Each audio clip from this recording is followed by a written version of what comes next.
Hey, welcome to the Scott Mann Podcast. Awesome guest today. My guest is Neen James. And I'm going to read you her bio, and then I'm going to give you a little bit of take on Neen from my perspective. So Neen James is a leadership expert. She is a dynamic keynote speaker and the author of Folding Time and Attention Pays.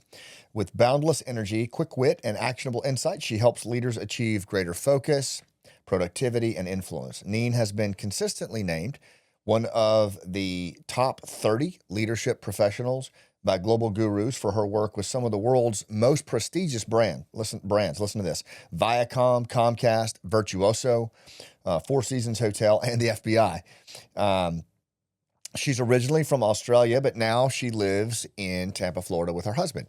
And today I'm going to be talking to Neen about her new book, Exceptional Experiences, 5 Luxury Levers to Elevate Every Aspect of Your Business. Now, I met Neen when I was giving a keynote to a luxury hotel brand in Florida. And you know me, I'm certainly not the embodiment of luxury, but what Neen taught me in terms of my mindset on luxury and what it really means to those living in the everyday like you and me, what it means in terms of experiences, not things, really flipped on its head how I thought about how I engage my clients, how I engage my people, how I engage my family.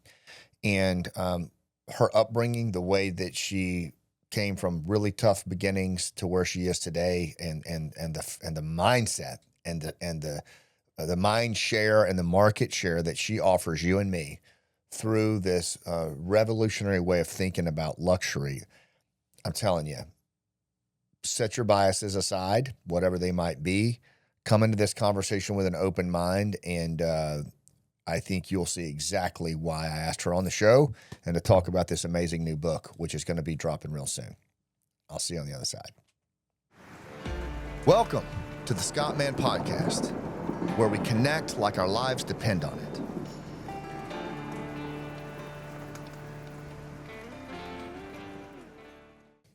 Neen, it is so awesome to have you here. We had to actually stop talking off camera because I was like going to miss stuff that I really want to. I've been looking forward to this for a long time.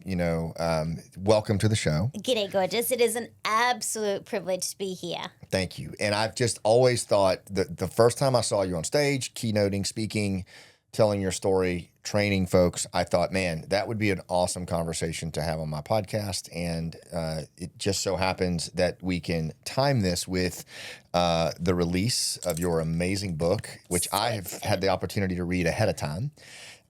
It's entitled Exceptional Experiences, 5 Luxury Levers to Elevate Every Aspect of Your Business. And, it's just pretty cool to me to think, all right, you got the former Green Beret and the absolute subject matter expert on luxury on the same show. Perfect combination. And people are probably going, okay, I got to watch this just to see where they go with this. But trust me, you're going to see the connections really quick. And I just want to jump right into it. We're going to talk about the book and a lot of the lessons in the book. But one of the things that strikes me about you right out of the gate is that when I first met you, Monty said the same thing. Like you do exude luxury. Like you do. Like you don't just talk about it. Like you bring it forward, but not in the way that I think a lot of the modern world defines luxury, and that's what we're going to unpack today. And I think one of the coolest things for me was to hear just snippets of your story on stage, and then to actually read about in the book about how you grew up and your journey growing up to luxury. To me, is the coolest thing ever. Can you tell us a little bit about that growing up and your pathway to that? Oh my gosh, I'd be honored. And I think luxury is a very divisive word, Scott. I think people think of luxury as like expensive handbags or cars people drive. And I don't believe, look, that's an element of it, sure. But I come from very humble beginnings just like you, because I know your story, and I'm sure your viewers do as well. You and I both were born in a trailer park. Correct. And that's what's so amazing is in Australia we call it a caravan because we like fancy. But I was raised by a single mom, and my mom would clean houses, she picked lettuce, she sold fruit on the side of the road. But no matter how busy my mom was or how tired she was, at the end of a shift, she would walk through a community garden and she would pick a flower. And she would bring that flower home and she would put it in a glass. We called it a vase because, remember, we fancy. And she reminded us as little girls that no matter of money or things, everybody deserved luxury. Everybody deserved beauty. And my mom made sure that as little girls, we understood our worth. And so I think she has driven this. It's her that I realized luxury is a mindset.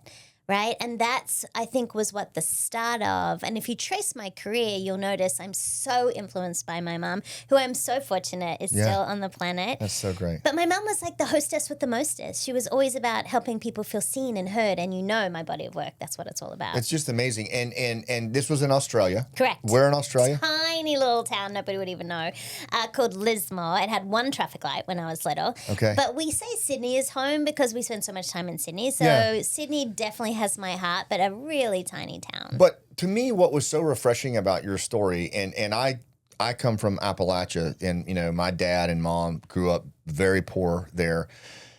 But like when my dad talks about his upbringing, he doesn't talk about growing up poor with regret or anger. I mean, it impressed to him. They had luxury because of the way they would sit around the wood stove, and my grandfather would tell stories. And I thought it was such a cool thing to see how your mom and your upbringing actually positively influenced your pathway to luxury. Can you kind of talk about that? How did luxury start to form in your mind in childhood into where you are today?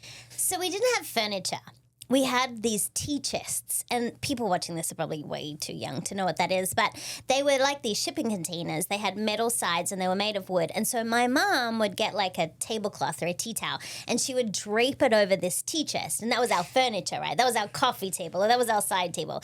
And so my mom knew how to make things really special. For example, at Christmas time, where she would save up all year, she would put things on lay-by. We call it layaway in America. Yeah. She would save all year for us to have that, like the one thing. But at Christmas time, she would get crepe paper and she would cut it up and we'd create those chains, and that was our Christmas decorations. It was the one time of year we could have cherries because cherries are so expensive.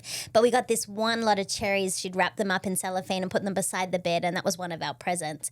So when you think about my mom and her love of gifting, I think that's definitely where I was inspired, was from my mom.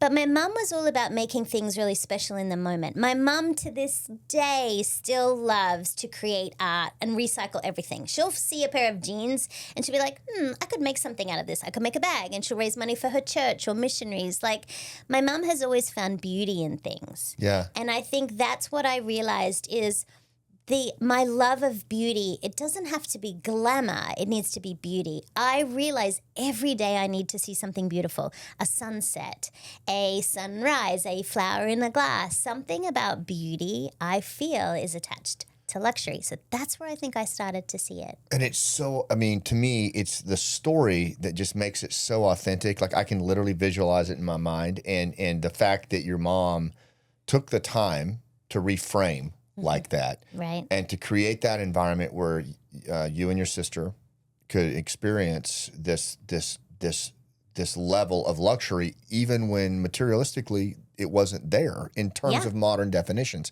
And I think you've already started to reframe luxury for us, but also I think you've shown that the accessibility of it. Yeah. It's not for a certain class of folks or anything like that. Correct. That's the thing. We used to love it when someone got married because we'd get a new dress. And now let me be really clear. I knew we weren't like other kids because other kids had two parents. And my sister and I were always the people who didn't have their dad, right, around. So I knew that. We also never had new clothes because hand-me-downs from my cousins that's how we did things. So I knew that I would wear things that didn't fit. They weren't the most stylish. But when someone had a wedding, we would get a new outfit and new shoes. That was like the coolest thing as little kids. And so when you think about luxury, what I have always believed is luxury is inclusive and exclusive. Here's what I mean by that. Luxury is for everyone every day. That's what I mean by inclusive. And luxury is very different to different people. It might be the luxury of a flower in a vase. It might be the luxury of time, right? So luxury is inclusive. Everyone deserves it. But it's exclusive because we can give everyone red carpet moments. We can make everyone feel seen and heard and valued. And so whether you have someone who is returning from service and they need the luxury of your attention and time and patience and care, that is the luxury to them. Or whether it is someone who's an entrepreneur and what they're looking for is they want to be able to create a beautiful environment for their team members. So they upgrade the coffee machine in the local staff room so that everyone has like just a little bit of a fancier coffee. You can bring luxury into every day. Absolutely. And I just think the origin story of the single flower in the vase. It means everything to me. It's everything. Right? And I still have flowers on my desk every single day. When I was in my corporate life, my husband, one Christmas, I think it was, he sent a bouquet of flowers to my office every single day. Now, to anyone watching this, just as a heads up, if you send flowers to someone's workplace, I mean, big deal. It's a big deal. Yeah. And so flowers have always been important to me. I need to see them every day. And when I'm traveling, you and I travel a lot for our work. Yeah. I will frequently pick up flowers at the local grocery store if I'm there for a stay, and I'll pop them in a glass. If I'm in my hotel, and you know how room service sometimes delivers, for those of you who like a little bit of room service like I do, they'll often have a little flower. I'll keep the flower. I'll send back the tray, but I'll keep the flower beside my bed because it's the first thing I see when I wake up. I even travel with a pop-up card that one of my besties gave me, and it has a flower. So if there's no flowers in my hotel room, I open that so I have something beautiful to see every day. I think that's just the coolest thing ever, especially understanding the origins of it and just where it resides in your heart. And I think you've already made it accessible to all of us. So we're going to go deeper. Yeah. But first, let's see. So I don't know that this is the giftology of your mom's quality, but Monty and I got you a little something. It's entitled Luxurious Surroundings. But with all the travel that you do, particularly in the warm areas, you know, you're outside and it's like 104, but then you go inside and it's freezing. It's right? freezing. Yeah, especially as you're working with hotels and things like that. Let me know if you need me to get that for you. I have some You practice. have it. Yeah, I know you do. But anyway, and I have to be honest, like my bride walked point on this one. This is a Monty magic. Yes, but I was included in the decision-making process, and I have to say... Monty, good choice. Right? It feels so soft. I agree. You can't feel this, but it's lush. It's very lush. And and it's super collapsible too, so it should be easy for you to like pack in your little bag. That. Thank you for thinking of me. Absolutely. Anyway. I'm going to think of you all when I wear it. I love it. I should have given you a single flower to go with it as well. Not at all. I love this. All right, so let's get back into it. You talk about how luxury is ultimately about human connection. And so in addition to us both coming into this world in a caravan in a trailer park, having that in common, we're both big on human connection. 100%. And you talk a lot about how luxury and human connection are inextricably linked. Can you talk about that? Yeah, if you track my body of work, in the early days of my career, I was always the chick in corporate who could get things done. And I realized productivity was something that was very valued by employers. And so I moved through organizations really quickly. And I realized if you could help other people get things done, even better. So I understood that connection to reward, recognition, success. And then I started to get asked to speak about that a lot or teach people how to do it. So productivity became something I became known at. And I realized that was about focus. And I always said you can't manage time, but you can manage your attention. And I realized attention management is a connection methodology, right? And so if you can really give someone the gift of your undivided attention, you're connecting at a deeper level because people are so distracted these days. People are so overwhelmed. And when you think about some of the people that are watching, you have all of these different things that your brain is doing and it feels hard to focus. And I get that. And so what I realized was it was intention that makes attention valuable. Yeah, and I love that. Attention's about human connection. And then I thought, who does that well? Well, all the luxury brands I work with. I have so been privileged to work with Four Seasons, Virtuoso Travel, like some crazy beautiful brands in the world.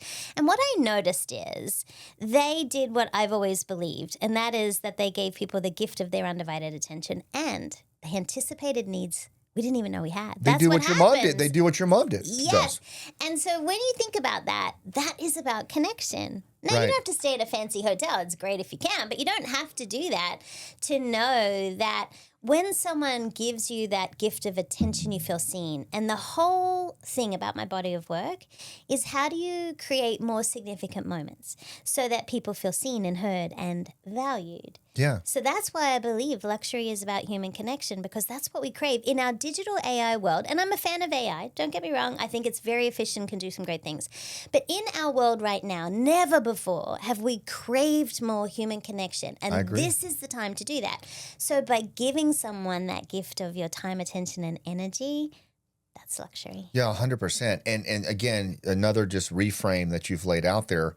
Can you go back a little bit when you talked about your journey through corporate America? And I think this is important because talk a little bit about as you left home, entered the workforce, what were because you built this body of work of high performance, like how, but yet also not losing sight of the single flower in the vase. Yeah, I love that. And you and I both know the value of metaphors, right? And the ability to switch on the right hemisphere of your brain to create those visual images and connect. In my corporate career, I grew up in corporate business in Australia. I worked in retail, banking, telecommunications, and the oil industry. There were not a lot of chicks in oil when I was there, right? But I was always the youngest at the table. You know, people would mistake me for the secretary back then. Remember when we had secretaries? And I was in positions of authority very, very young. I remember being the youngest branch manager in Australia, managing this team. They gave me the worst performing branch in the whole region, and we got it to be the second highest performing branch. I have always thought that really, if you help people feel seen and heard, you can get things done. Yeah. But people need to understand why that's important. People will do the what if they understand the why. You and I are very aligned on that as well. And so when I look back on my corporate career, I knew if you could help people be successful as a leader, you would be able to achieve amazing things in the world. So I moved through corporate very, very quickly. I was young and stupid and had roles I probably shouldn't have had, but I was always the person who would walk into every space, and I've just assumed everyone would play with me. I've always assumed someone will help you. But moving schools so much as a young kid, I very quickly was able to identify who are the cool kids, who are the mean kids, and where do I fit? And you know, when you're the new kid, whether you're entering a new team, whether you're entering a new space, people are summing you up super quickly. And so what I learned to do very young is to work out who are the good people, who are the people with the big hearts, who are the people that are mean that I want to avoid. And that helped me in my corporate career because very quickly I can assess a situation and people in general, which is why I'm a confidant to so many CEOs, because I will give them very direct, honest input as opposed to all the people around them that might tell them what they want to hear. Yeah. That's not my style. Yeah, same here. And I wonder, because I moved around a lot too, and you're right. I mean, you really had to be situationally aware about where you stood in relation to things because you're changing. You're now an out group member of all these in groups, and it's you have to adapt quickly. Would you say, and could you speak to a little bit? How did that influence the because you do put an unusual amount of emphasis on being seen and heard, which I think is super refreshing. Do you think that came from constantly changing schools and having to, I mean, like almost having a hyper value of it for yourself and what that feels like? Think about some of the people that are watching. They have like a hypervigilance, right? They know how to enter space. They are constantly on the lookout for everything, for safety and awareness and all the things, right? And so that's something that they're really good at. Well, I didn't have the same level of training. What I did have is the ability to make other people feel special because of my mum. I said my mum was like the hostess with the mostess. And so this will always go back to my mum, I think, because of the influence that she had. I feel like one of the things that's really important about being seen is also feeling like you deserve to be in the space. I said that I walk into a room and assume people want to play with me. We need to be able to do that. And anyone who's watching, you deserve to be in that room. People want to hear from you. They want to know who you are. And so making that assumption young, because of the influence of my mom, making other people feel valued. Like if there's someone standing by themselves, I'll be the first person to walk up and say hi because I don't want anyone to feel left out because I was the new kid. So I know what that feels like. You've lived it. Yeah, I get that. I think that, and you also hit upon this too, is that people are hungry for being seen and heard. They're hungry for authentic connection. And as upbeat and positive as you are, and I consider myself an optimist as well, there is we're up against a lot right now in these times to bridge these gaps. And even people, I think, are dealing with a lot of internal resistance and challenges to put themselves out there because it's tough. It's I don't know that there's ever been a time where it's tougher to be seen and heard, whether you're a transitioning veteran or a stay-at-home dad, or whether you're standing a business up for the first time or a nonprofit. I mean, it is crowded.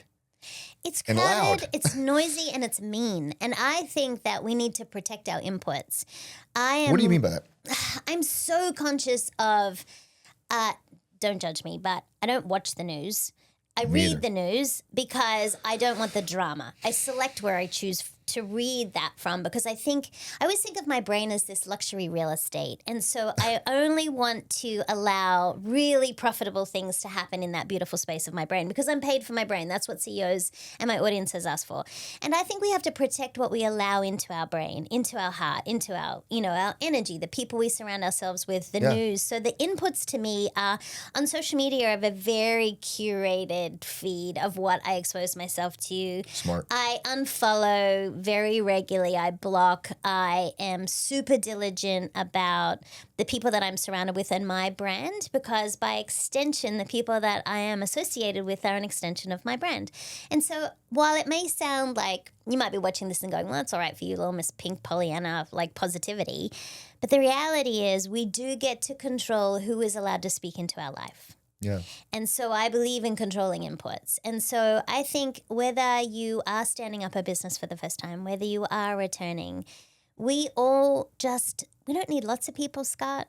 We just need one or two people to believe in us. And I think I would encourage people to consider, where are the people that you want to learn from? Who are the people that inspire and motivate you? And sometimes you and I have had mentors we've never met. We read books and it changes our lives. We see a speaker, we watch a TED Talk, and something about that changes us. Your people who are watching this have heard podcasts and guests you've had come in, and something you've said or they've said has resonated with your viewers. And so I think for all of us, one thing I would just love you to think about is protect your inputs so that you can accelerate your outputs. I love that. So if I manage my energy of what I'm exposed to, it means I have more positive energy to spread out in the world. But if I'm watching the scary movies or I'm doom scrolling on social media or I'm listening to the insanity that is the news cycle, then I won't have positive things to say because all I'm surrounded by is the ugliness. In our world where it's really noisy, sometimes the quiet, positive, kind voice is the one that gets heard. Yeah, I call it the churn that we're in today, and I think that it's by design. A lot of it, unfortunately, it's manufactured. It's messy. And if we're not careful, we surrender our agency, as you said, and then we're at the whim of divisionist leaders from all walks of life, and so ugly. There's no space for it. What was before we get into, because I want to go next into the realm that you've established now as a confidant and consultant at the highest level, and what you've taken and how that shows up in your book. But before we do that, can you share, like, when you were coming up on your journey, if you were to look back, was there a pivotal moment or moment of struggle where you felt kind of your shoulder was up against the wall and you had to overcome? I mean, I'm sure there were plenty, but does one come to mind that you feel like was kind of defining for you? That you came through, or that was a real turning point in your life, or something that you walked away with going, yeah, that was pivotal in my life, on the other side of that? There's been so many moments. If I think about my professional career, I moved through things very quickly because I always assumed I'd get what I wanted. And that's not an ego thing. It's just I've always assumed people would help me. So if I didn't, I would apply for jobs, Scott, that were like 4 levels above me because I was like, well, what can hurt? And sometimes I would get it. But when I look at my career, I remember this one time I was supposed to speak at a conference. It was overseas. It was a big deal for me. And I was working with a cell phone company. We'd sent some product to the CEO of an organization whose conference it was. The CEO, not a fabulous human, thought I was trying to bribe them, and they banned me from this conference.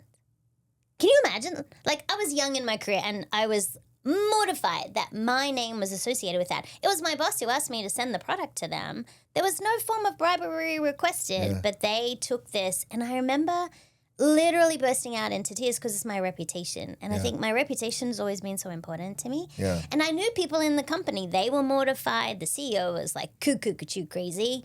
And my boss was like, oh, that's like a shame that it happened. They knew they were the ones who had asked me to do it. So no top cover. That was just awful. Just cut you away. Still, even as I talk about it, it still makes me like a little emotional. But it was very defining for me because it also made me realize the power of words and your name and how that has impacted in your career. And I've always chosen my words very carefully. And while there was absolutely no impropriety, there was no ill intention on my mind. That CEO was having a bad day and he decided that I was going to be the target for that. And I'm sure people watching have had bosses like that where their boss is having a bad day or the country that they're going into is in absolute turmoil and they're trying to create something positive from it. So yeah, I've had plenty of opportunities where I have had growth moments where I've had to look at something, but I've always tried to choose language. Like I don't have any problems in my life, champagne problems maybe, but I think of them as like, what's the opportunity for this? What could I do about this? So I really probably look at things more as a challenge. And I look back on things where I was the only chick at the table. I was the only young person. I sound like I'm 5 and I'm counseling CEOs of bajillion-dollar companies. You know, so my packaging, I'm 4'10 and a half. I sound like I'm 5. I have blonde hair and blue eyes. Like none of that screams, oh, we want her to be our executive consultant. Like none of that. And so I think knowing the packaging is not always in line with like my brain and the real estate that I'm paid for. I get all of that. So I think sometimes people make assessments about us because of the way we look. Yeah. I understand that. And that can be a challenge, whether it is, and some people can't see the scars. Right. On the outside, there could be scars that you have from your experiences. I'm sure people watching that understand that. But those scars that people can't see, you get to choose what you want to do with those. I call that what you do and what the people that I try to surround myself with, they always demonstrate what I call the generosity of scars. And it's a beautiful phrase. It is this repurposing of our struggles into the service of others through the stories that we tell and the way that we show up and the way that we hold space in the room. And you exude that, and it came from those humble beginnings and those scar moments. But yet you parlayed that into, and this is where I want to go now. I mean, I watched you at an event. Monty and I just, everything that you've said you do, like you make people feel, even when you're just in the room talking to people, they feel completely seen and heard. They light up. But what really struck me was the reverence that this was at a luxury hotel conference, and I was speaking at it on human connection. And you rocked it. It was so good. Yeah. But Neen was there. I mean, like she works with a lot of these senior leaders all the time. The reverence they have for your command of the subject, and I mean, it is serious. Like, so you've established this over time. Talk a little bit about that and how you operate now, like your scope of work now, because you really are. I wouldn't even say you're at the top of your game. You're still learning and moving into that arena, but clearly you have established a position in that space. Talk a little bit about that and what you're doing now. One of my early mentors, one of the best speakers in the world, a gentleman by the name of Matt Church, I remember him saying, be a thought leader, not a thought repeater. And I loved that phrase because what it made me realize is thought leadership, your own body of work, not regurgitating quotes and books from old dead white men, no disrespect, because they have absolutely done some great things too. But I feel like we have to show up in the world with something unique to say. And so as my body of work has evolved, what I've invested in is research studies. I have the only research study of its kind in the world into luxury as a mindset. There's plenty of studies, Scott, on how luxury makes people feel, and that's great. But I'm working with executives. They want to know, How do people think about luxury? How does it influence their decision? I wanted to know who influences. How long does it take to make a decision? How does it affect our confidence, professional development? So I've always invested and I've always been curious. I wish you could teach curiosity because I think that's very much key to my thought leadership is always asking, always asking, always asking. So what I realized, though, is we are all in this state of evolution. My body of work has evolved from productivity, focus, attention, and now, obviously, exceptional experiences, learning from all the luxury brands I've been surrounded with. But I am the person who says, how did they do that? Because I love to reverse engineer things. You and I are similar like that, right? And your dad was very much focused on how do you reverse engineer something, right? So when I think about systems of elevation, everyone watching this, you have your own systems. You probably take a shower the same way every single day. Maybe you drive to work if you commute the same way every day. That's a system. I've always believed in systems of elevation. So how do you apply the systems level of thinking to everything you do? And that's how my thought leadership has evolved as well, is because I would get some incredible experience somewhere and I'd be like, how did they do that? Right. What systems do they have? What did they teach their people? How do we replicate that? How do we then provide exceptional experiences at scale? So I've always been curious about that. Yeah, it makes a lot of sense. And I want to go back to what you said about curiosity because again, it's imbued in your writing and your way of being in the world. But I think for people, curiosity, maybe it's because it's an intention and it's harder to train. But I in special forces, one of the things that I think that sets our group of folks apart from other elite forces is that we, by the nature of our mission, working by, with, and through indigenous cultures, you have to be more, or you should be more curious, right? Because you're working at a micro localized level, for sure, where everything around you, the tapestry of the human domain around you, if you're not curious, then you are clearly that new kid in school that just doesn't care, and that's going to be a very rough go. You know what I mean? And so. Can you talk a little bit more about how does curiosity inform what you do at every level, and maybe what could we take away from that for our own lives? Like, how can curiosity serve us in how we navigate the world? Yes, and what I would add to that is I think you have to genuinely care about people. And by that I mean too often people, they don't listen to listen, they listen to respond. And I think we need to listen to listen. My little friend Donovan, we talk about him in the book. This is the 5-year-old. The little 5-year-old Donovan. It was like one of my favorite little humans, but he taught me the best lesson in intention. I remember he and I were arguing one day. He was 5. If you've ever debated with a 5-year-old, you know what I'm talking about. But I remember him getting so mad at me, and he said, Neen, listen with your eyes. I'll never forget it. And I think we need to listen with our eyes. But how that unfolds for me is I would rather ask a question than make a statement sometimes. And when I'm counseling my CEOs, the executives I work with of some of the most incredible brands in the world, I'm very privileged to be their executive coach. They might have a whole lot of opinion and a whole lot of things to say. And sometimes it's just a key question that gets them to think differently. And sometimes I invite them to extend grace to people around them and ask a question before making an assumption. Too often as leaders, and I believe everyone is a leader, whether you're a leader in your church, your home, your temple, your community, you know, in your workplace, every leader has an opportunity to be curious about people around them, but you have to genuinely want to listen to the answers for that. So too often someone's speaking and you're planning what you're going to say in response as opposed to thinking about it and then maybe even having a follow-up question. I believe in having a great arsenal of questions, and that is something that every leader can do. It costs you nothing, and yet it's an attention-grabbing strategy. And so few leaders do it. Oh, I know. You know? It's I know. Interesting. It's interesting. the pressure that they're under, too. It is the pressure. I think there's this preconceived notion that if I'm in charge, I'm the senior leader, I shouldn't be asking questions. I should be making statements, right? But imagine if you role model, obviously this makes me crazy, but if you role modeled to your team the power of curiosity and encourage that skill set in them, how much better would it be for your customers, patients, members, students, clients, whoever you serve, right? Yeah. I remember I have a client that I'm coaching right now, and all names will be left out of it, obviously, but they were very influential in the DC political arena, where you gotta speak loud, you gotta respond quick, you're attached to your cell phone, you don't sleep. It's a level of insanity when you're involved in politics. No disrespect, I admire what people do when they stand in service of others for our country, but they had come out of that role to enter corporate America. Yeah. And what I've had to share with them is that they don't have to scream the loudest or be on their phone 24/7.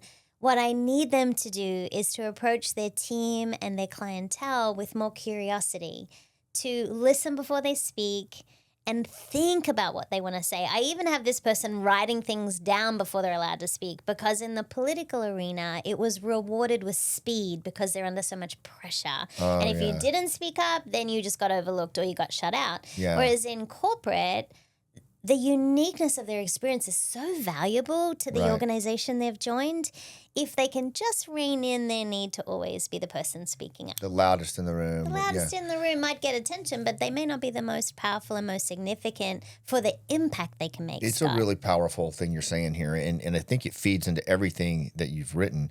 One metaphor I'll share with you that I love, and I learned it from Professor Stuart Diamond. He wrote the book Getting More. It's about negotiations and authentic influence. But the metaphor that he used is that at the heart of everything that we do, we should strive to see the pictures in the head of the other party. Because the way that, the brain works in metaphor, it has a mandate to make sense of the world. And so we're constantly transferring imagery to one another. It's kind of crazy when you think about it. Like our ability, it's mind reading. It's very cool.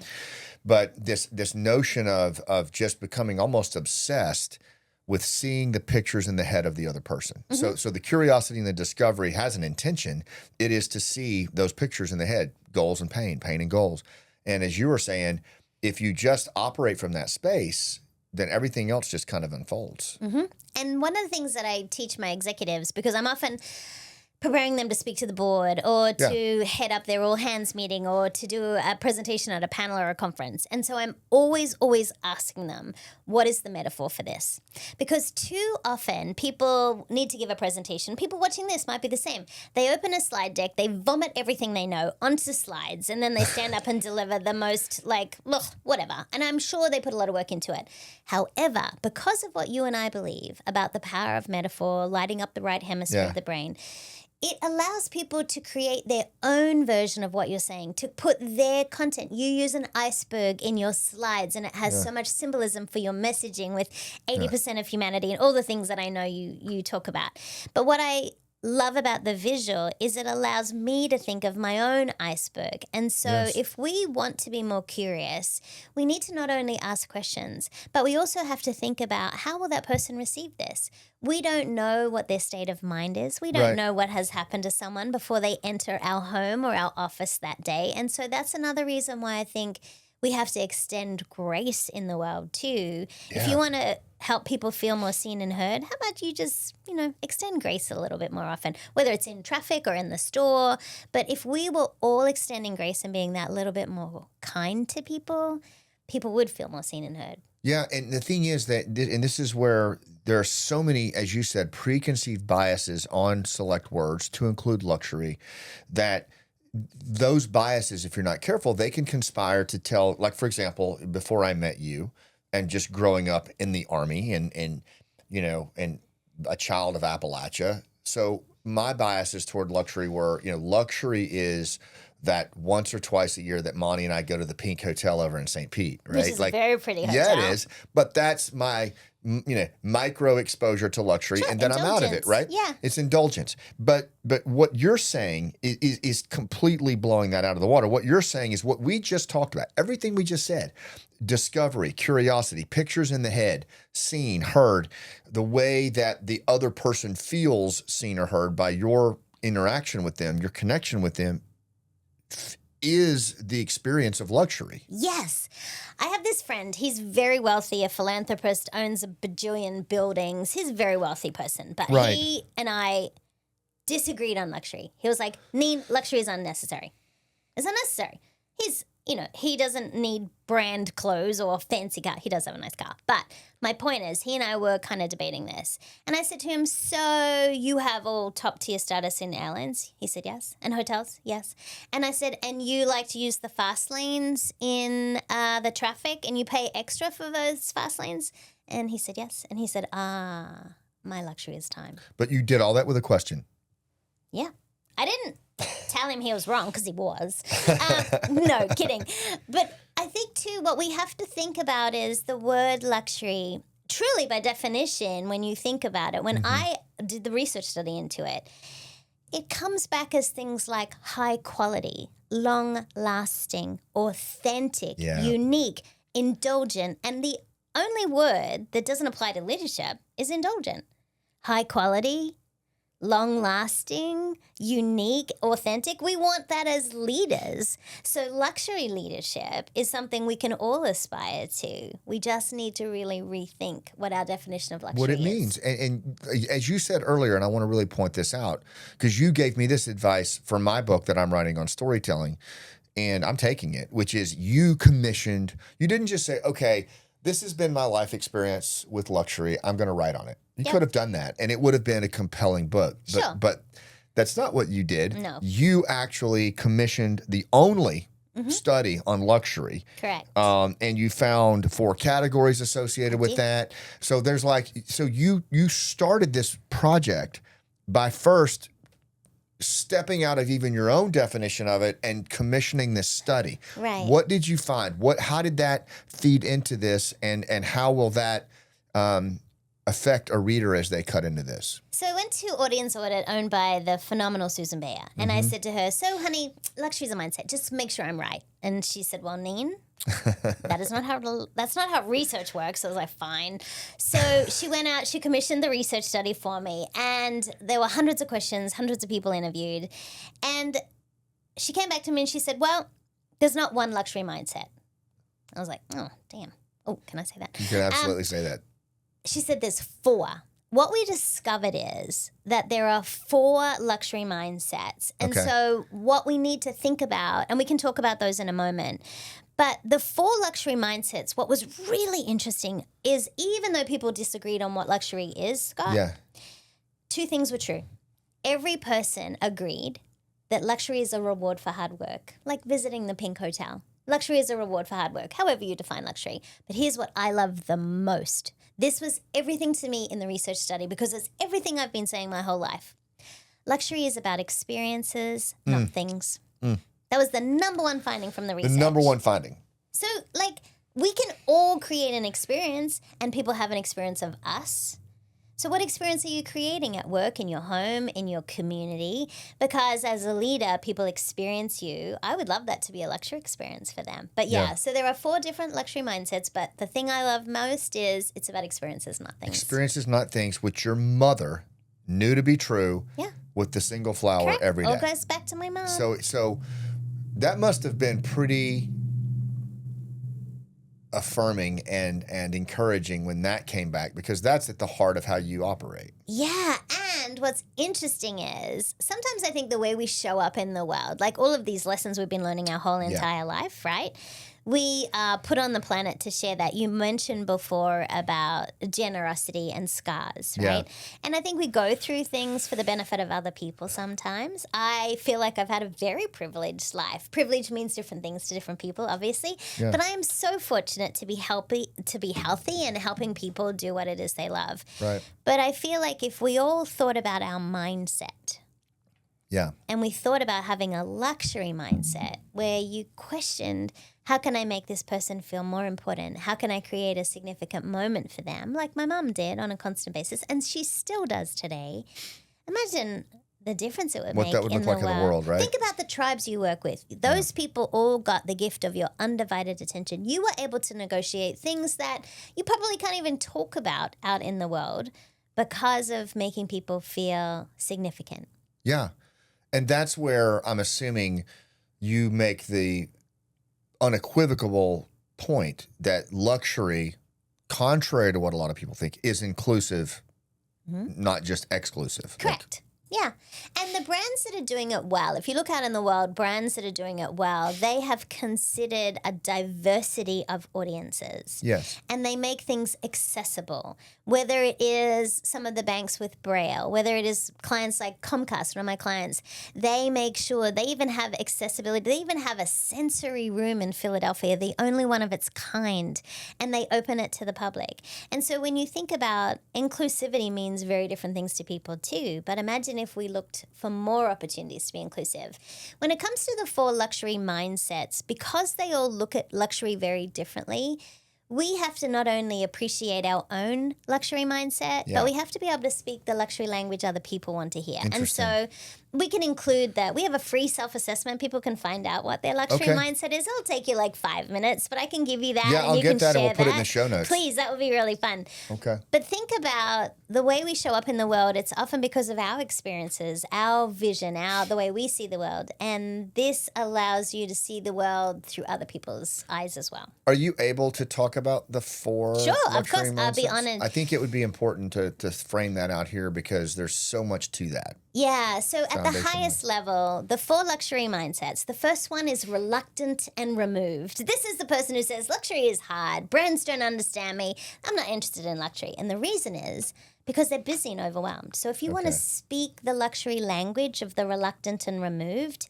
you want to think about how whatever you're offering is going to save them time and hassle. That's what's important to reluctant and removed. Yeah, right? and bringing this back to, as you do this, just like the pictures in the head.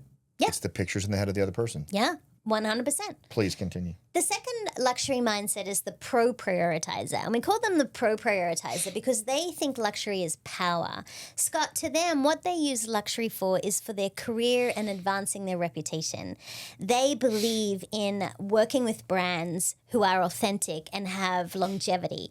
They are adamant about sustainability. So if you want to speak the luxury language of a pro-prioritizer, help them understand how your products and services are going to help elevate their reputation, their professional development. They love mentoring other people and they believe in developing others. So speak about sustainability and the impact you have on society and the environment.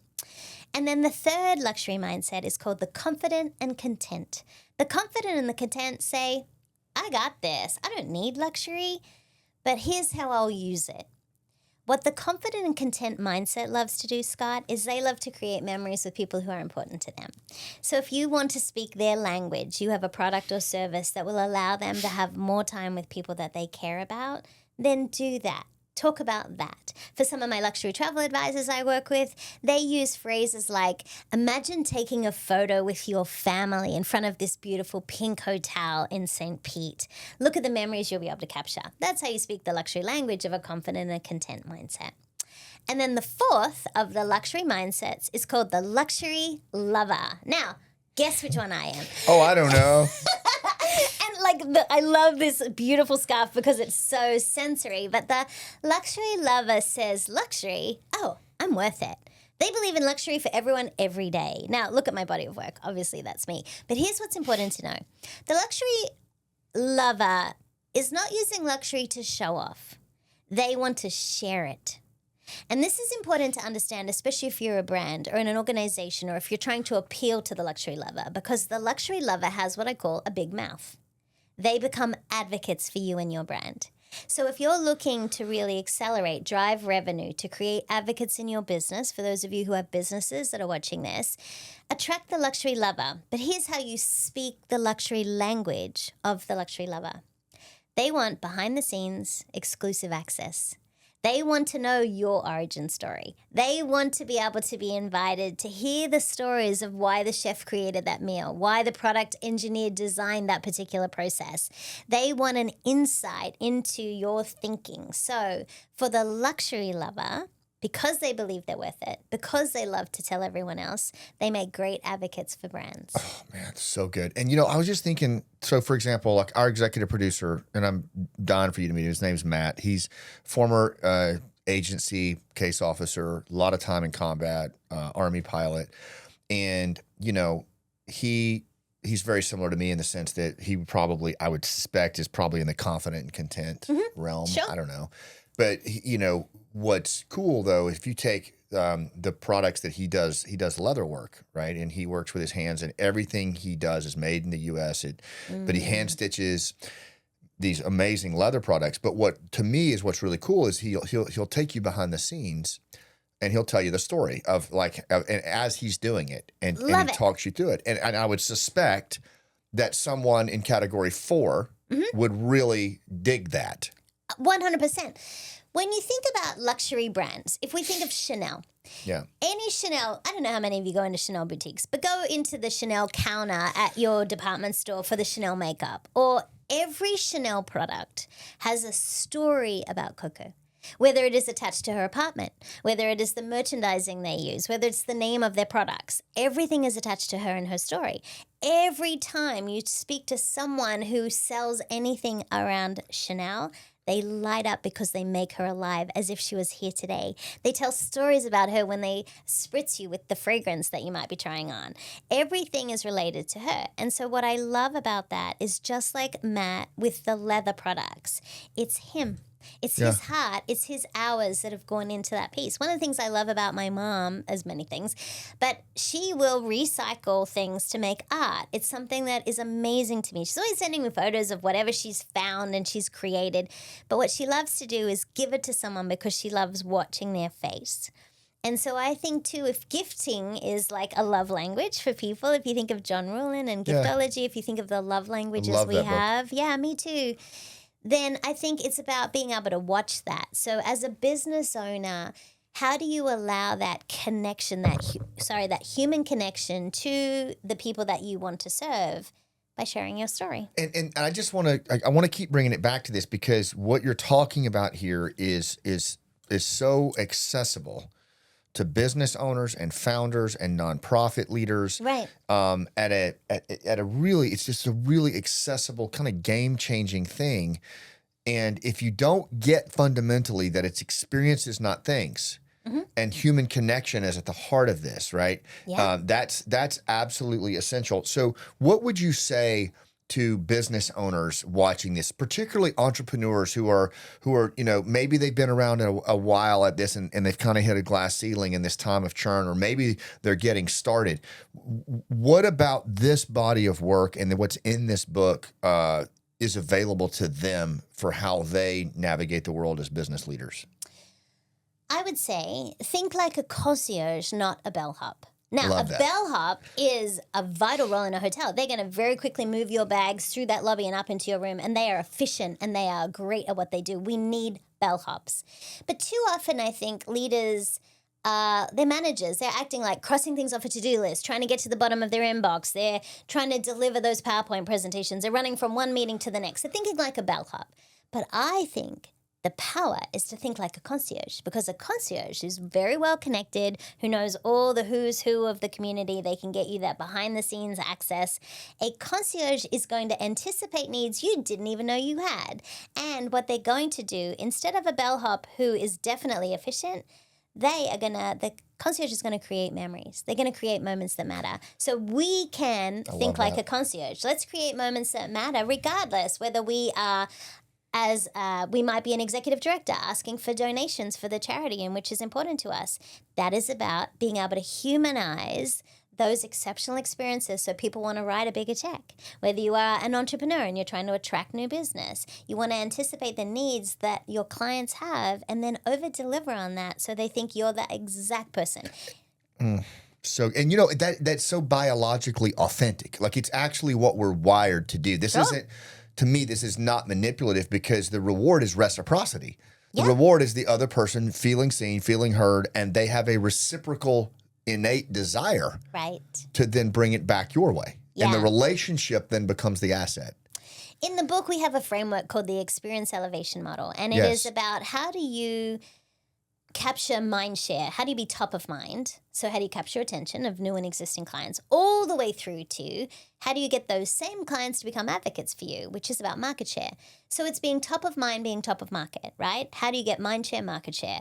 And it doesn't matter what business you're in, whether you serve on your local school board, whether you run a business, whether you are a returning vet, we want to be able to capture the attention of people who are important to us And we want them to be advocates for us out in the world as well, right? And so regardless of how you apply the 5 luxury levers we talk about in the book, the experience elevation model, it's translatable. I was talking to some donors yesterday about encouraging them to tell their story more, to be able to solicit the type of gifting and stewardship that they're looking for, and they're applying the principles of the book. The storytelling is so important, and you're a great storyteller. It's another thing that I think you and I just have a deep love for, that I think was gifted to us by our families and our culture. But there's also there's the biology of storytelling that I think a lot of leaders, similar to luxury, people hear storytelling and they think, oh, okay, it's the kumbaya stuff or it's the bedtime stories, and they're sadly, storytelling is, in my assessment, is undervalued in its applicability in the modern world that we live in. Can I tell you a secret though? Yeah. And don't repeat this. I never considered myself a storyteller. I thought, oh my God, I don't want to tell a story. That's like going to take, I just want bottom line. Let's just get to the bottom line, right? Because my whole work was like productivity, focus, and attention. And I thought if I could just tell people how to do it, surely that would shortcut all of this for us. No. And so I had to learn storytelling. Yeah. I think we tell stories around the dinner table, around the campfire. We tell stories to our friends. And then for some reason we think, oh, when I stand in front of an audience, I'll just wing it. Yeah. Oh, that makes me crazy when people say they're going to wing it. And because I think it's a privilege to stand on a stage. Like that's a privilege of the platform. It really is. But every single one of us tells stories. We just do it in different ways. Mike Ganino is my keynote director. So keynotes is a large part of what I do for corporate conferences around the world. And I hired Mike to help me be better at creating an experience for my audience because he's a director, like a movie director. Yeah. And he's all about the story. And it was him who got me to start telling the story about my mom and the flower in the vase. I was like, nobody's going to care. It changed everything for me. Like as soon as I heard it, I like huge connection. Isn't that crazy? I mean, even in your book, when you talk about the origins of champagne. I know. And I thought. And you've seen me do that on stage. Yeah. And here's the thing. These stories are around us. Every person watching this has amazing access to stories. And it's if we start to take notice, this is the curiosity piece. If we start to think on a daily basis, I wonder what that person's story is. The person who hands you their coffee, who valets your car, 100%. who serves you in the supermarket, who takes care of you in the hospital. That's right. They all have a story. And we all have stories. It's just sometimes we might need to refine our story. I think sometimes people start with like once upon a time. Maybe we don't need the exposition. Yeah. Maybe we can jump right into the story. Or there I was. There I was. Oh, no. Right. Like you've got techniques. You teach people how to do this. Yeah. But getting good at storytelling will literally change the experience people have of you. You know what I've started calling it is especially in corporate America and with the military, I call it narrative competence. Oh, look at that. It sounds so fancy and expensive. But it's just storytelling. But the reality is there's such a bias in the professional world towards storytelling that I found that if I call it narrative competence, which in definition is purposeful storytelling to meet your goals in real time, there's more receptivity to it. And the other thing too, Neen, and you just hit on this, is 2/3 of the time I find it's not the stories I'm telling, it's the stories I'm asking to hear. It's those thoughtful, open-ended questions that let them respond in narrative. But think about it. We have this. In one of my books, I wrote a book called Attention Pays. And in the book, we talk about this concept called RAS, which stands for Reticular Activation System, RAS. Reticular meaning your eye. What your eye sees, your brain remembers. And your brain is constantly looking for evidence to make you right. So if you drive a particular car, before you purchased that car, chances are you started to see more of those cars on the road. And then when you finally took delivery of that car, all of a sudden you see that car and that color everywhere you go, right? Unless you have like a crazy, expensive, unique car. My point is, your brain is always looking for evidence to make you right. That's right. RAS, Reticular Activation System. I believe you can tune your RAS. You can tune your RAS to look for the positive. You can tune your RAS to look for the stories. They're all around you if you choose that. Just like you think everyone's talking about storytelling because you've tuned your RAS, right? And storytelling might have become an overused term, but it is an underappreciated skill. 100%. Yeah. Man, there's so many more I want to hit here. I don't know.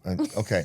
So let me ask you this one. This one is really important because one of the things you wrote, you don't need a luxury product or service to offer luxury experiences that create lasting relationships with your client. Talk more about that, because I think I want to dig into what does that mean to a business owner. One of my clients is a hospital emergency room. Now, I don't know about you, but that's not what I would necessarily think of when I think about luxury, correct? Right? So you don't have to have a luxury product to provide a luxury level of service. But my emergency department, my chief nursing officers, the people that work in those areas, they are dealing with people, like so many of the vets that are watching this and people that you've worked with, at some of the most traumatic times in people's lives. Right. We're dealing not only with the patient themselves, but the families of the patient who are stressed and scared and all of the emotions that come with that. And yet, with the right words and training and environment and process and protocols, we can create an experience where that patient gets the care they need, the family gets seen so that they can also calm down some of that anxiety. And so I want people to really rethink the processes and procedures that they have, regardless of the product or service they offer, to see if they can elevate it. So with my hospitals, we needed to elevate it. I've done some cultural transformation projects for some of my clients, health systems, insurance firms. These are not what we think of as like sexy luxury products, but there's ways you can elevate it through engaging the 5 senses, through the different processes. You know what you and I know? We know when something's not luxury. When there's extra forms to fill out, when there's bots talking to us instead of humans, when things are messy or dirty, that's not luxury. We know when things are not luxury. An easy thing a business owner could do, mystery shop your own business. Maybe what you could do is think about if you were a brand new client, a brand new customer or member or guest in your business, what would you see? What would you notice? Because I want you to listen to your voicemail, read your emails, look at your marketing collateral, have a look at your website. Do they all look consistently like the experience you want people to have? Because those touch points are all around us. Because it's experiences, not things. Correct. Yeah, that's every time. So the framework that you've developed out of those 4 categories, the 5 levers, that's what they're going to learn about in the book. Can you talk a little bit about it here, tease it out a little bit? Yeah, for sure. Absolutely. If you think about, there's a very famous model called the AIDA model in marketing, which is attention, interest, desire, and action. And so it is really, think about, you've heard people say think, feel, do. That's what that's about, right? What do you want people to think, feel, or do as a result of using your product or service or experiencing your speech? Yeah. And when I thought about that, I thought, yes, and we need to elevate the AIDA model. And what I realized is at the first level of the experience elevation model, we need to entice people. We need to capture their attention. And we do that through storytelling. That's the best way to entice someone to work with you or to at least pay attention to you. The second level is invite. This is where we want to be able to demonstrate the experience that we have by being able to give them a sense of belonging, roll out the red carpet experience for them, so to speak, speak the luxury language that's going to appeal to them. At the third level, when we think about it, we look at excite. How can you get them excited about you? That's using the 5 senses. It's about creating share-worthy experiences where people are like, oh, how do I get more of that? And then we go to delight. Delight is where you do things like you make people feel seen and heard. Show me you know me is a phrase my friend Phil Jones says, and we talk about that in the book. Show me you know me. That's what happens at that delight level where you anticipate people's needs they didn't even know they had. And then the 5th of the 5 luxury levers is ignite. This is how do you create advocates. This is how to teach people how to refer you. And it's also about what I would think is these exclusive events. Exclusive events like inviting clients in to test a product before anyone else, handing people a copy of the book before it actually hits the world. It's about being able to have these moments, these events. You and I were very privileged to keynote for Alhai, the Associated Luxury Hotel International Group. And Mike Dominguez, the CEO, is legendary Amazing human at creating events. He doesn't do it to attract clients. He does it to retain clients. Yes, he he does. believes in retention strategies. He even builds his beautiful events with so much white space so that people can relax and refresh and connect. And it felt that way the whole time. He is about human connection. And you and I get to speak on some very cool stages with some incredible audiences around the world. But what Mike does well is creates that wonderful sense of exclusivity and inclusivity. And I believe that's luxury. Yeah, I was thinking about Mike in one of the quotes from your book, and I want to just get your reaction to this. But this was one of my favorite passages from your book. It's on page 41, but it's when someone feels truly, deeply heard by you, it makes an impression on them. If they know you are not distracted, but that you are, if they know you are not distracted, but that you are being attentive to their wants and needs, they will trust you more deeply. Correct. Your undivided attention is one of the greatest gifts you can give someone. Remember, attention is all about connection. Luxury is about human connection. Correct. Yeah. When I wrote Attention Pays, there was a research study out of California that said if a cell phone is on the table when two people are meeting, the other party is less likely to trust you. So when you think about, some of us are old enough to remember life before cell phones.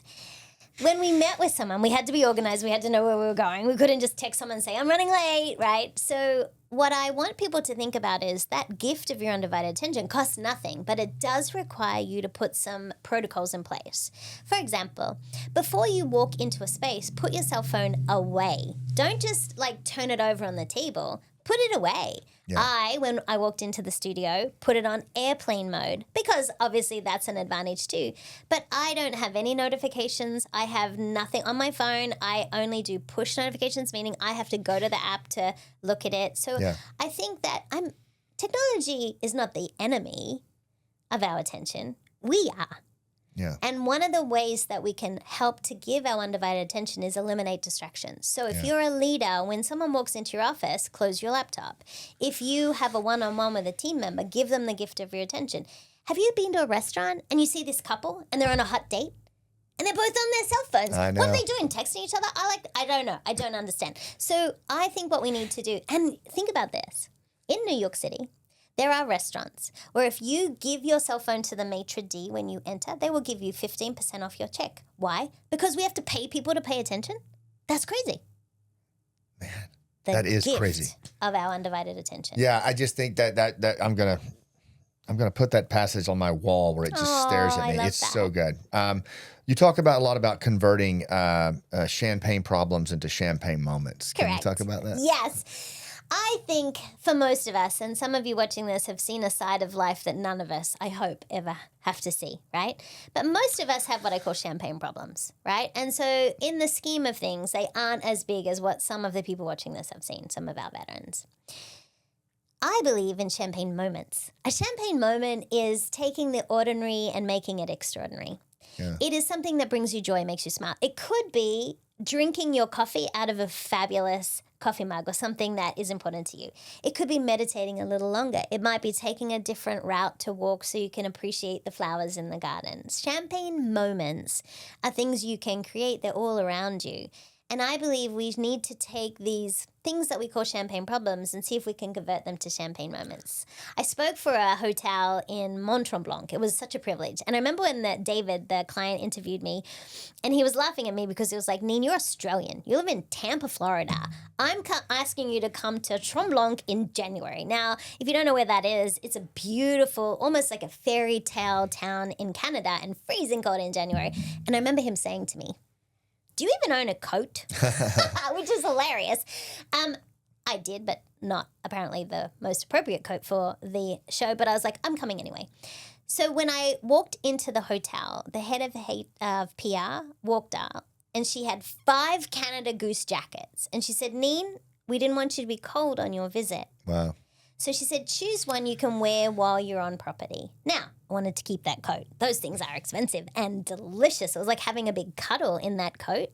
But what David was smart in doing is knowing I wouldn't have the right coat. What that hotel has done is a collaboration with Canada Goose. So when their guests are on property, they can borrow those coats and use them while they're at their ski resort.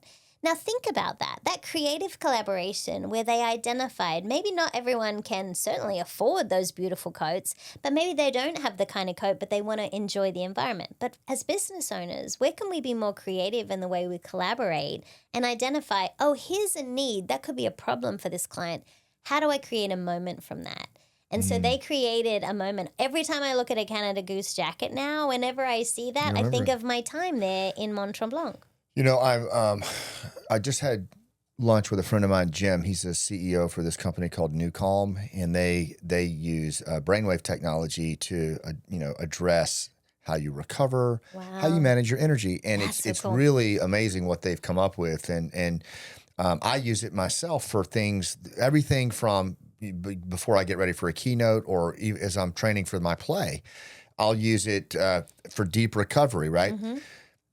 What he was telling me, and I just thought this was fascinating, was they're like you, they're partnered with people all over the world, but they're starting to work with hotels. One of the hotels in the Far East, when people travel there, one of the first things the concierge does is say, listen, when you get to your room, you're going to see an app for New Calm. It's complimentary, but we recommend that you do deep recovery.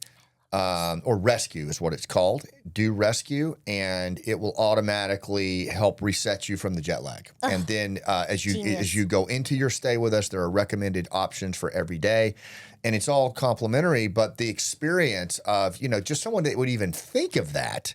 Yeah. That you're coming off a long journey like that. Thinking like a concierge. Absolutely. See? And the power of recovery is something we don't talk about enough. And my personal trainer, her name's Jennifer Jacobs, and she has this phrase, and she says, strength is built in the recovery. And so she makes me do these mobility drills every day. She doesn't make me. I'm an adult. I'm at choice. However, she knows when I don't. And what I notice is when I do mobility drills for my body, and I'm like a little old lady now. So like when I do what she says and I invest in recovery, in the breathing, in the stretching, in the mobility drills, it allows me to perform at a higher level when I am with her. And so I can run through O'Hare Airport. I can put my bag in the overhead. These are the reasons I work out, is so I can be physically active all the way in. I want to be like your dad. It's the long game. Skid the car in sideways. I love that phrase so much, but I want to be able to do that in my body. And so recovery is something that is important, whatever that looks like to you. And so take these,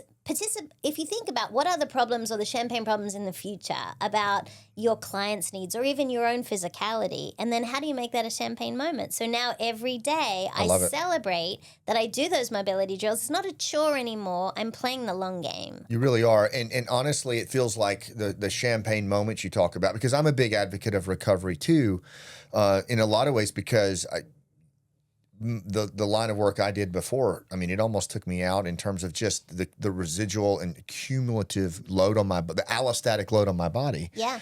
Like and a lot of veterans. Well, yes. We can see if someone breaks their arm. We can say, oh, I'm so sorry. What happened? You had an accident. You broke your arm. There's a physical sign for that. But when there's people watching here that have emotional and mental scarring that we can't see, this is another reason why I'm so adamant about giving grace and making people feel seen, heard, and valued, because we can't always see what's going on with people. No. And we also need to allow people to have the space for recovery. So you might have a friend or a team member who screws up. Then I think we need to give them a chance to recover as well. That's taking a champagne problem and making it a champagne moment for them. Those champagne moments actually become components of recovery, don't they? Yeah, they can be. I love that. I've never thought about it like that, but that's true. At the end of every chapter in the book you saw, there's a champagne moment. I challenge the reader to do something. Great. And these it doesn't have to involve champagne, like literal champagne. I mean, great if it does, but no, it could be sparkling water. But no, it's about looking for these opportunities. Remember we talked about tune your Raz? Yeah. You can tune your Raz to look for the positive champagne moments every day. That's amazing. How, two questions. Well, first one is, what would be the very next thing that you would recommend leaders who are watching this to integrate luxury, the definition framed here, into their everyday life? What's probably the most important thing they could do coming right out of this podcast? Is give people the gift of your undivided attention. Right. That's human connection. That attention is connection, and we know luxury is about human connection. So give people the gift of your undivided attention. It costs you nothing. It's a no-cost attention-grabbing strategy, and you'll be better for it. Well, I think that is absolutely awesome. Actually, the first thing we're going to want people to do is to pick this book up Yes, please. on October 14th. Yes, please. You can pre-order. Pre-order is really important. Tell us yes, how to, okay. You can pre-order anywhere your favorite books are sold. I'm a big fan of independent bookstores. Me too. Because I love supporting small. As a little girl, I would spend hours in the bookstores. Mum couldn't always afford to buy the books, so we would sit there and read them. They would allow us to do that. And so if you have a favorite independent bookstore, please reach out to them. But yeah, everywhere books are sold. But the key is that you can pre-order it now. Yes, please. And I'm telling you, I've read it. It is as one of the most applicable, relevant books of our time. Thank you. And if you can't get that just from this hour plus that we've spent with this amazing lady, you're going to certainly get it here. So what did we miss? Is there anything that just in terms of your body of work and what you're seeing in the world today, and is there anything that we didn't talk about or anything that you want to reemphasize before we close? The thing that I would say is that you are worth it. You are worth investing in, and the experience that people have of you can be exceptional, but it starts with you. Amazing. How do folks follow you, stay connected to you? So there's only one Neen James online, so you can follow great. my adventures on Instagram at Neen James, or reach out to me directly on LinkedIn. NeenJames.com is the easiest find for everything that you want. Awesome. And we'll put all of this in the show notes. Again, the book is Exceptional Experiences, 5 Luxury Levers to Elevate Every Aspect of Your Business. And it doesn't matter what the business is, it's applicable and relevant here. Neen, thank you so much for being with us. It's been my privilege. Will you come back? Because we got a lot to talk. Are you kidding? I would be on it. I want to do, could we do a whole segment on storytelling for business? Yes, that would be amazing, because it's not just storytelling for business, it's storytelling for business leaders. Leaders, yes. Absolutely. Love to. Okay. I'm going to hold you to it. Deal. All right, everybody. Thanks for watching this episode of the Scott Mann Podcast. If this was useful for you, please, share it with a friend. We're growing this thing organically. There's a lot of folks that could absolutely benefit from this message. If you haven't subscribed, please do. Leave us a rating on here. We'd love that. And most of all, it's human connection. If all else fails in life, make a human connection first. Everything else will sort itself out. I'll see you on the rooftop.